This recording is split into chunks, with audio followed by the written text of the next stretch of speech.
자녀 교육에 관한 드라마였습니다. 목표는 오직 하나, 특정 대학, 특정 학과였습니다. 그것을 위해 몇십억의 그 과외비도 기꺼이 부담을 하는데 사실 저 정도일까 하는 생각도 들었지만은 그 분야에 사는 사람들이 인터뷰를 하는 것을 보았는데 정말 실제 그와 유사한 일들이 일어난다는 것입니다. 정도의 차이는 있겠지만은 그들의 그 자녀를 위해 부모들이 의지하는 것은 오직 그 세상적인 힘과 능력뿐이었습니다. 더욱 심각한 것은 그런 가정들마다 정말 전쟁과 같은 그런 다툼이 끊이지 않고 오랫동안 계속되더라는 것입니다. 하나님을 모르니, 아니 하나님이 하신 일을 경험하지 못했으니 당연하다는 생각이 들었습니다. 5월은 가정의 달입니다. 남녀가 서로 만나서 가정을 이루고 또 자녀를 낳습니다. 그리고 그 자녀가 이제 성장하여 또 그 자녀를 또 낳고 그리하여 그 집안이 성장하고 또 번창해집니다. 아마 그런 가정이 우리가 생각하는 그런 번창한 가정의 모습이 아닐까 생각됩니다. 그런데 그 가정이라는 것이 번창하고 가족 구성원들이 건강하면서 사회에 선한 영향을 끼치는 그런 복된 삶을 쉽게 영위하는 것은 결코 아닙니다. 왜냐하면은 그 가정에서 크고 작은 전쟁이 수없이 그리고 오랫동안 일어나기 때문입니다. 예수님께서도 이렇게 말씀하셨습니다. 사람의 원수가 자기 집안 식구리라 라고 말씀하셨습니다. 그렇습니다. 부부가 싸우고 또 부모와 자식이 다투고 그래 하는 것은 건강한 가정을 이루어 나가는데 영향을 끼칠 뿐입니다. 그래서 가정을 이루는 부부가 먼저 영적으로나 육체적으로 건강해야 그들을 통해 태어난 그 자녀들도 건강하고 선한 그 부모의 영향력을 받아서 나중에 건강한 가정을 이룰 수 있다는 것입니다. 특별히 교회를 다닌다고 하면서 즉 하나님을 믿는다고 하면서 그 가정에서 불의를 저지르고 싸움과 다툼이 끊이지 않는다면 아마 하나님의 진노가 그곳에 임할 것입니다.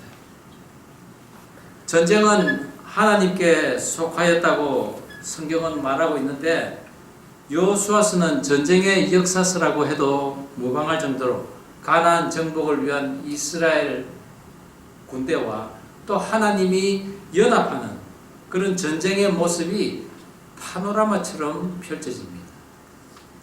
지난 주일 살펴본 여호수아 10장은 가나안 남부 지역을 점령하는 그런 이야기였습니다. 이스라엘과 화친을 맺은 기브온 그 거민들을 배신자라고 공격하는 가나안 남부 지역 그 연합군을 하나님께서는 그들을 내 손에 넘겨주겠다고 하시며 이스라엘과 연합 공격을 하여서 그들을 진멸케 하십니다. 그리고 그 주력 부대가 진멸된 상태에서 나머지 성들을 하나하나 점령하며 비옥한 토지를 가진 그 남부 지역을 장악하는 이야기였습니다. 그리고 이제 북부 지역의 가나안 족속들을 공격하는데 그들이 만만치 않습니다. 성의 규모나 군사들의 수 그리고 그들의 군사 장비는 상대방으로 하여금 주눅이 될 정도로 막강한 것이었습니다. 그래서 하나님께서는 여호수아에게 다시 한번 용기를 주십니다. 두려워하지 말라고 말입니다. 이에 여호수아는 이스라엘 군대를 이끌고 북쪽으로 올라가 북부 연합군을 격파하는데 그 후 전 지역을 정복하는 그 전쟁은 우리가 생각한 만큼 단시간에 끝난 것이 아니라 오랜 시간을 끌었다는 것입니다. 그러나 여호수아는 오직 하나님을 의지하며 하나님이 모세에게 명령한 그것을 다 지켜 행함으로써 전 가나안 땅을 점령하고는 그 땅을 각 지파에게 분배하면서 그 땅에 전쟁이 그쳤더라 라고 하며 11장이 끝납니다. 오늘 저는 여호수아가 싸우는 그 전쟁을 통해서 오랫동안 계속되고 있는 우리 가정의 전쟁은 어떻게 하면 그칠 수 있을까? 그것을 여호수아가 싸운 지가 오랫동안이라 라는 제목으로 여호수아서 11장을 함께 살펴보고자 합니다. 여호수아가 오랫동안 싸우는 전쟁, 그 전쟁에서 하나님께서는 첫 번째 적들의 말 발굽을 끊고 그리고 병거를 불사르라고 하십니다. 오늘 본문 6절 다시 한번 한 목소리를 읽겠습니다. 여호와께서 시작. 여호와께서 여호수아에게 이르시되 그들로 말미암아 두려워하지 말라. 내일 이맘때에 내가 그들을 이스라엘 앞에 넘겨주어 몰살시키리니 너는 그들의 말 뒷발에 힘줄을 끊고 그들의 병거를 불사르라 하시니라. 가나안 남부 지역을 정복한 여호수아와 이스라엘 군대 이제 북쪽을 공격을 합니다. 그런데 이 북쪽에 사는 족속들은 남부군보다 훨씬 강한 군대였습니다. 북쪽의 가장 큰 성인 하솔은 요새라는 의미를 가진 성으로서 갈릴리 북쪽 약 15km 지점에 위치한 큰 성입니다. 고고학 발굴에 의하면 그 성의 크기가 약 200에이크 정도 된다는 성으로서 약 8에이크 정도인 여리고 성에 비하면 25배 내진 30배 정도나 큰 어마어마한 성이었습니다. 또한 그 성의 왕은 지략가라는 뜻을 가진 야빈이라는 왕이 버티고 있었습니다. 이제 그 지략가인 야빈을 중심으로 해서 북부 지역의 모든 왕과 군대들이 한자리에 모입니다. 성경은 이를 두고 그들의 군대가 바다의 모래와 같이 많다고 합니다. 또 그리고 그들의 수많은 말과 병거들이 있었습니다. 특히 그들은 가나안 남부 연합군이 가지지 못한 병거를 가지고 있었다고 성경은 이야기하고 있습니다.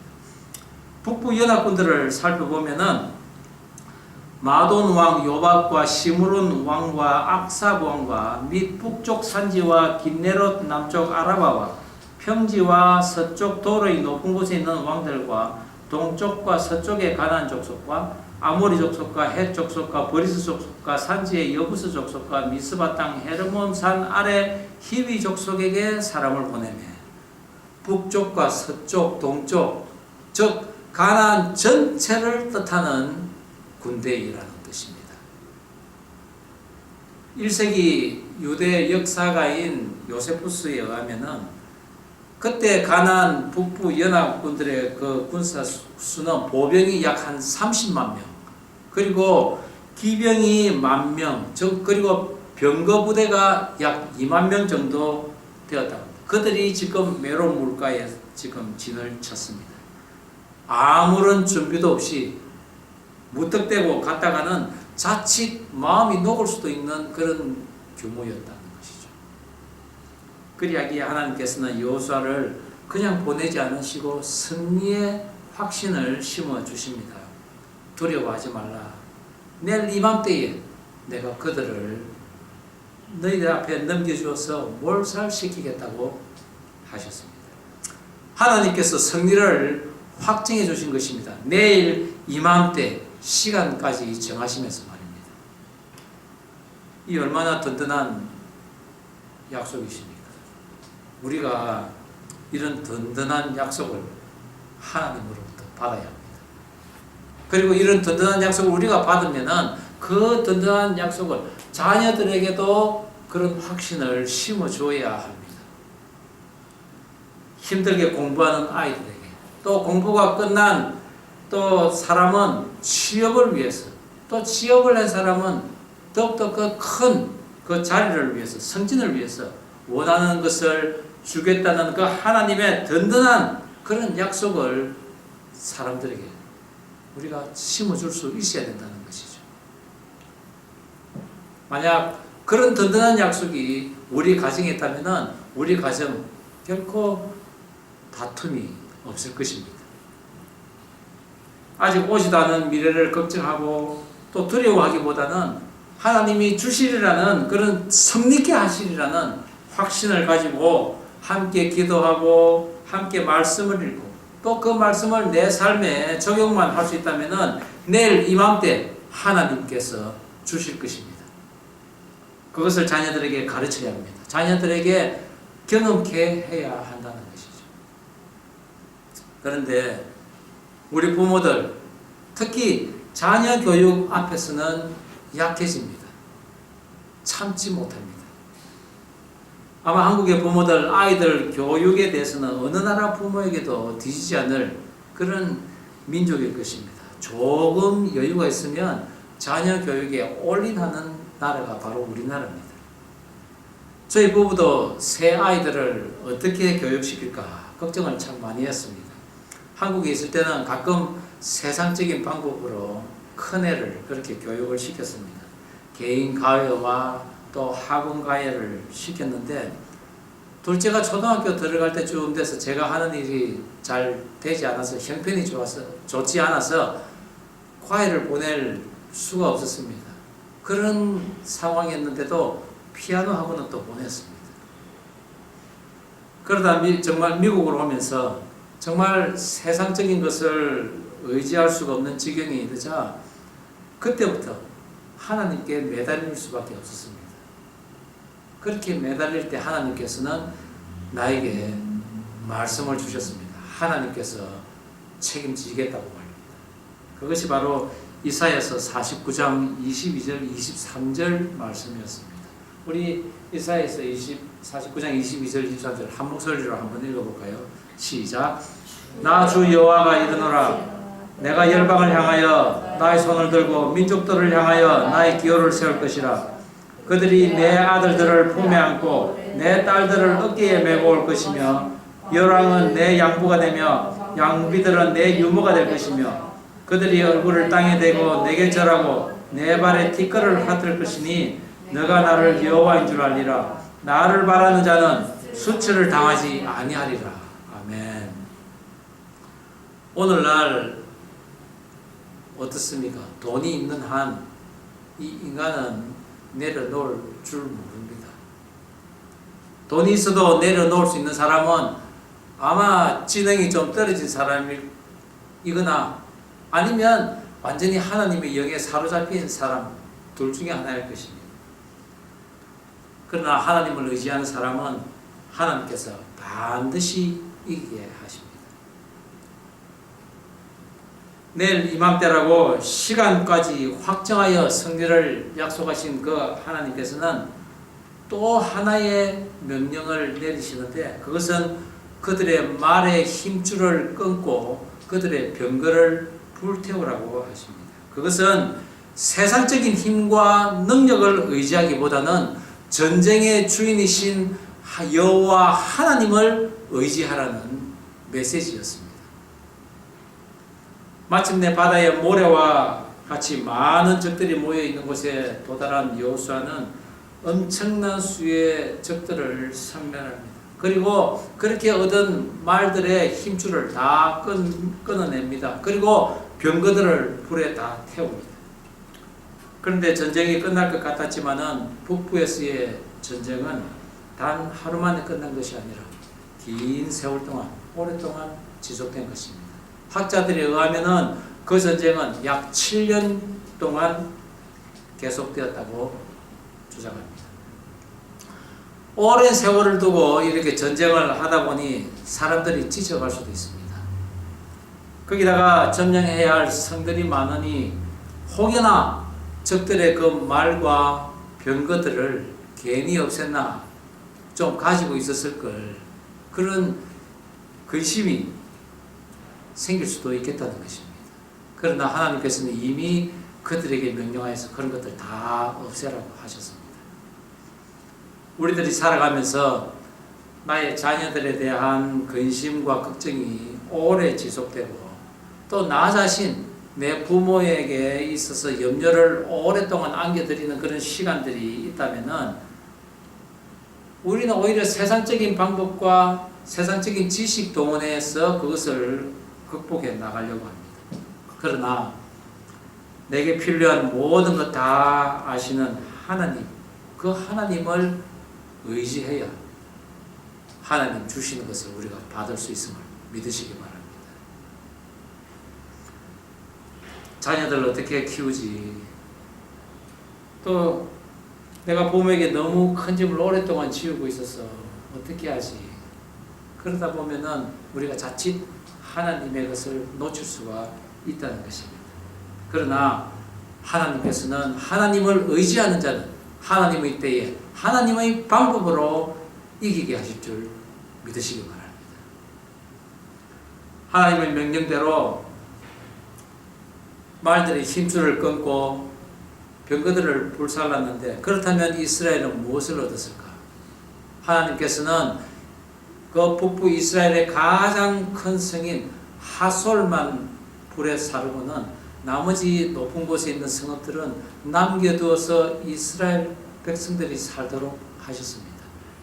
거기다가 수많은 그 재물과 가축들을 전리품으로 함께 주시면서 말입니다. 하나님을 의지한 사람은 이렇게 살 방법을 다 하나님께서 주시는 것이죠. 저희들이 보스턴으로 이사를 왔을 때 어떤 목사님이 소개해 준 집을 보고는 그곳에서 살기로 했습니다.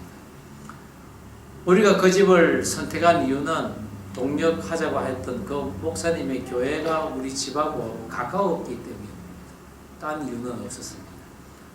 주변에 어떤 시설이 있고 또 어떤 그런 환경이 있는지 전혀 모른 채 그 집을 계약을 하고 살기 시작했습니다. 그런데 몇 달이 지나고 나서야 그 집 주변에는 온통 술집이고 식당이고 또 학생들의 그 학교도 환경이 그렇게 좋지 않을 수가 없었습니다.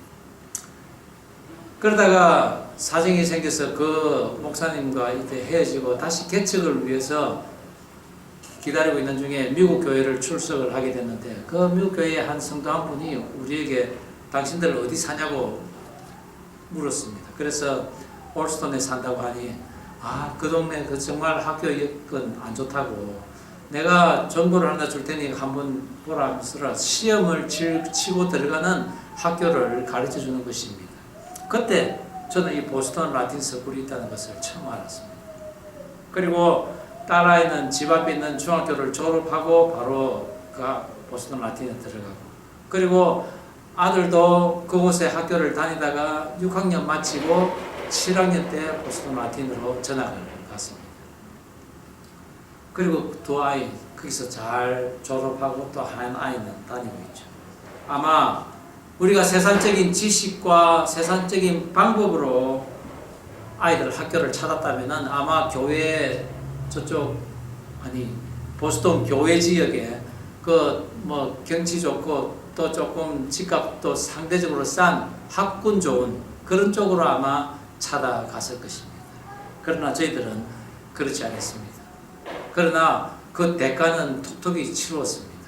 한여름에 맞은편 아파트에 사는 젊은이들 수영복만 입고 큰 튜브에 물을 받아놓고는 막 티락락 그냥 노는 것입니다. 그래 우리는 막 그거 보기 싫어서 그냥 차양을 내리고 벽사만 내립니다. 그리고 금요일과 토요일은 그야말로 불금입니다. 불토입니다. 막 온갖 파티에 밤새도록 시끄럽게 하는 것입니다. 그러다가 어떤 술 취한 사람들은 술병을 저희 집 그 창문 옆에 벽을 향해서 막 술병을 던집니다. 또 집 지하실에는 그 주변에 사는 그 중학생들, 고등학생들이 몰려와서 대마초를 막 피웁니다. 그런 날들 속에 우리 가족들은 찬양과 말씀으로 지내면서 7년 6개월을 지냈습니다. 정말 애굽 온 땅이 암흑으로 가득 찼을 때 하나님께서는 고센 땅은 빛을 주신 것 같은 그런 삶을 우리는 경험했던 것이죠. 그래서 레위기 20장 23절에 너희는 내가 너희 앞에서 쫓아내는 족속의 풍속을 쫓지 말라. 그들이 이 모든 일을 행함으로 내가 그들을 가정히 여기노라. 우리가 하나님의 것을 우선으로 하다 보니 하나님께서는 우리 자녀들에게 가장 합당한 학교를 다니게 하시고, 또한 저희 가정은 높은 곳에 있는 성읍의 또 지경을 차지하게 하시고, 또한 동시에 전리품도 주시는 그런 은혜를 입었던 것이죠. 내일 이맘때 승리하리라 라는 하나님의 약속이 우리 가정에 이루어진 것입니다. 저와 여러분들 감당하고 있는 일들이 길어지고 또 상황이 좋지 않다고 세상적인 힘과 세상적인 지식과 세상적인 능력으로 그것을 해결하기보다는 하나님의 것을 찾고 하나님을 의지하는 그런 길을 살 수 있어야 한다는 것입니다. 그리할 때 하나님께서는 높은 곳에 성읍도 차지하게 하실 것이요, 또한 전쟁의 전리품도 풍족히 안겨주어서 그렇게 풍성한 삶을 사는 하나님의 백성이 되도록 할 것이라는 것입니다. 그런 하나님의 백성의 삶을 사는 저와 여러분 되기를 주의 이름으로 축원합니다. 오랫동안 싸우는 전쟁에서 하나님께서는 두 번째 안악 자손을 멸절하라고 하십니다. 오늘 본문 21절, 22절 다시 한번 한 목소리 읽겠습니다. 그때 시작. 그때에 여호수아가 가서 산지와 헤브론과 드빌과 안악과 유다 온 산지와 이스라엘의 온 산지에서 안악 사람을 멸절하고 또 그들의 성들을 진멸하여 다쳤으므로.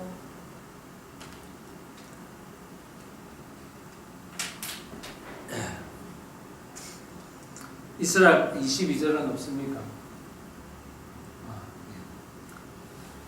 22절 계속 제가 읽겠습니다. 이스라엘 자손의 땅 안에는 아낙 사람이 하나도 남음이 없고 가사와 가드와 아스도데만 약간 남았더라. 하나님께서는 히위 족속 가운데 기브온 거민만 살려둔 채 그곳에 있는 저 가나안 땅에 있는 모든 족속들을 몰아내라고 명령하셨습니다.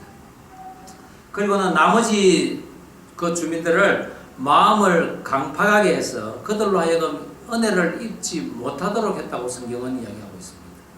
이 마음을 강팍하다 하게 하다 라는 이 히브리어 하자크라는 말은 완고하다 또는 그 자리에 붙들어 꼭 매다라는 뜻을 가지고 있습니다. 어떤 의미겠습니까?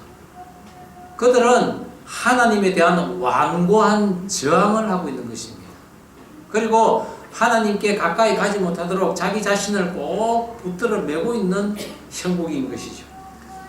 그렇습니다. 그들은 기본 거민처럼 하나님 앞에 나와서 하나님께 살려달라는 그런 애원을 하기보다는 오히려 완고하게 하나님께 대항을 하는 민족들이었습니다. 하나님께서 그들의 마음을 강팍하게 했다는 것에 대해서 어떤 사람들은 아니 하나님께서는 어떤 분이시기에 인간을 고의적으로 강팍하게 그 마음을 만드셔서 진멸을 하시는 분이신가 라고 오해를 할 수가 있습니다. 그러나 하나님은 결코 그런 분이 아니십니다. 하나님께서는 그들의 죄가 관영하기까지, 즉 그들의 죄가 찰 때까지 기다리신 분이십니다. 그것이 바로 창세기 15장 16절에 하나님께서 아브라함에게 하신 말씀이 있습니다. 그거 있죠. 내 자손은 함께 읽어보겠습니다. 시작. 내 자손은 사대 만에 이 땅으로 돌아오리니 이는 아모리 족속의 제약이 아직 완전치 아니함이니라 하시더니, 이 아모리 족속은 가나안 족속을 통칭하는 그 단어입니다. 그렇습니다. 하나님께서는 그들이 하나님 앞에 나오기를 430년 동안이나 기다렸습니다. 그럼에도 불구하고 그들이 하나님께 돌아오지 않자 그들의 완고한 저항에 그만 하나님께서는 눈을 감아버리신 것이죠. 그들을 특별히 진멸하는 가운데 하나님께서는 아낙 자손들을 멸하라고 하셨는데 이 아낙 자손은 거인족들입니다.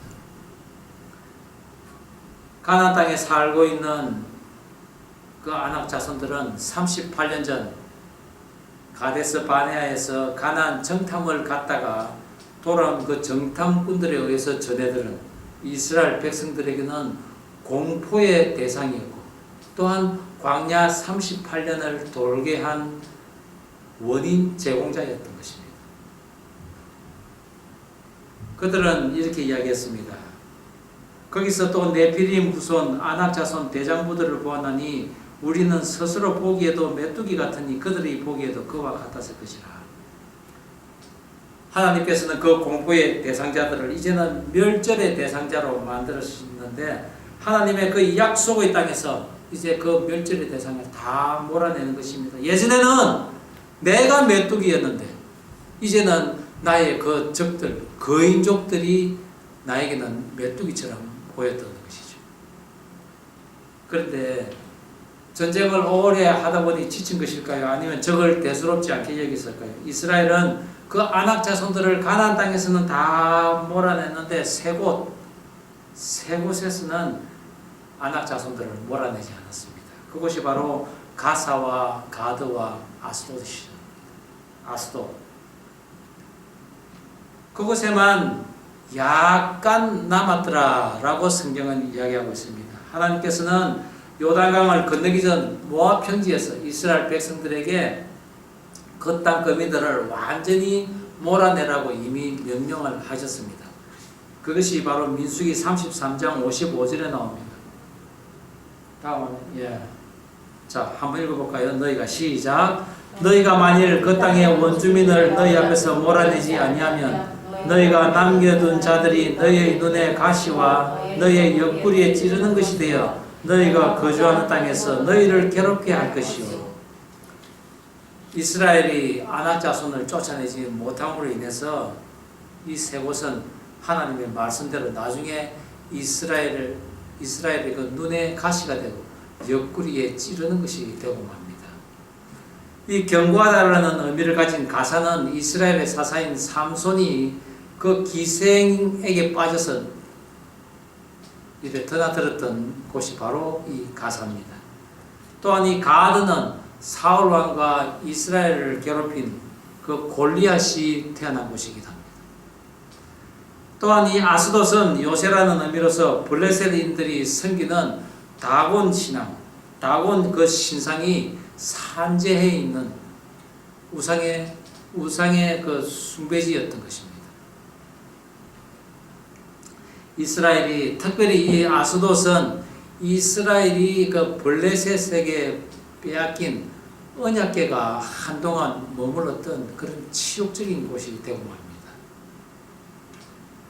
요수아 때 멸하지 않았던 아낙 자손의 불씨가 이렇게 오랜 시간이 지나자 정말 하나님의 말씀대로 이스라엘을 괴롭혔던 그런 가시가 되어버린 것이죠. 우리가 쫓아내지 못한, 우리 지경에서 쫓아내지 못한 아낙 자손은 어떤 모습일까요? 오랫동안 싸우다 보니 지쳐서 또는 약간 남았으니 대수롭지 않아서 아니면 아무런 위협이 되지 않는 것 같아서 쫓아내지 못한 그런 아낙 자손의 모양의 그런 것들이 나에게 남아있다면 나중에 그것이 나의 옆구리를 찌르는 것이 되고 나의 눈에 가시가 될 것을 명심하시기 바랍니다. 이 아낙 자손들 남겨둔 채 이스라엘은 땅을 분배하고 그 땅에 전쟁이 그쳤다고 했는데 우리 가정도 마찬가지입니다. 남편에게, 아내에게, 또 자녀에게 그런 잘못한 것이 있다면 완전히 없앨 때까지 긴장에 긴장을 넣어주지 말아야 합니다. 경계에 경계를 더해야 합니다. 그렇다고 그 정도가 약해진다고 해서 그것을 적당히 내버려 둬서는 안 된다는 것입니다. 대수롭지 않게 생각해서는 안 된다는 것입니다. 그것이 큰 독이 되어서 나중에 나를 찌를 수가 있다는 것이죠. 우리 옆 사람에게 이렇게 이야기하면 좋겠습니다. 아낙 자손을 남겨두지 맙시다. 다 함께 합시다. 아낙 자손을 남겨두지 맙시다. 예. 우리에게 아낙 자손 같은 것이 있다면은 다 깨끗하게 몰아내시기를 주의 이름으로 축원합니다. 앞서 예를 들은 그 TV 드라마는 수많은 전쟁과 피를 흘리는 희생이 있고서야 싸움이 멈추는 것 같았지만은 새로운 사람들이 이사 오면서 또 새로운 전쟁이 시작됨을 암시하면서 그 드라마는 끝이 납니다. 아직도 여전히 사단에게 권세 아래에 있는 것을 볼 수가 있습니다. 인간이 이 땅에서 오랫동안 수많은 전쟁들을 하면서 서로를 상하게 하고 있을 때에 그것을 단번에 끝낸 분이 계십니다. 바로 예수님이십니다. 오랜 전쟁으로 지쳐 쓰러져가는 우리들을 구하기 위해서 예수님께서 이 땅에 오셔서 십자가에서 돌아가심으로 말미암아 사단의 권세를 끊어내셨습니다. 그렇다면 우리는 이제 종의 사슬을 끊고 자유함을 얻어서 이제 평안을 얻어야 할 것 아니겠습니까? 그런데 우리는 여전히 싸우고 있습니다.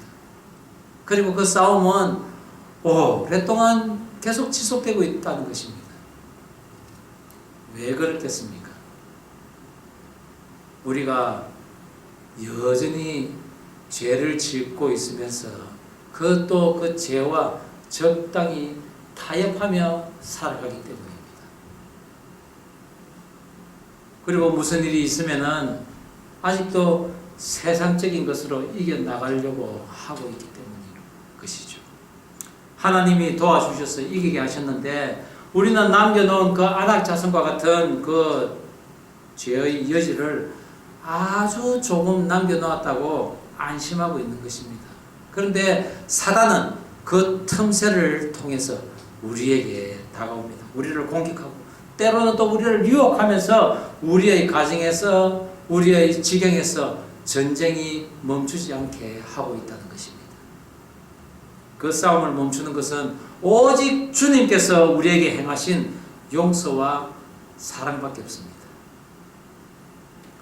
그래서 고린도후서 사도 바울은 이렇게 전하고 있습니다. 우리 아주 중요한 말씀인데 함께 다시 한번 읽어보겠습니다. 고린도후서 2장 8절 말씀 시작. 그러므로 너희를 권하노니 사랑을 그들에게 나타내라. 너희가 범사에 순종하는지 그 증거를 알고자 하여 내가 이것을 너희에게 썼노라. 너희가 무슨 일이든지 누구를 용서하면 나도 그리하고 내가 만일 용서한 일이 있으면 용서한 그것은 너희를 위하여 그리스도 앞에서 한 것이니 이는 우리로 사단에게 속지 않게 하려 함이라. 우리가 그 계책을 알지 못하는 바가 아니로라.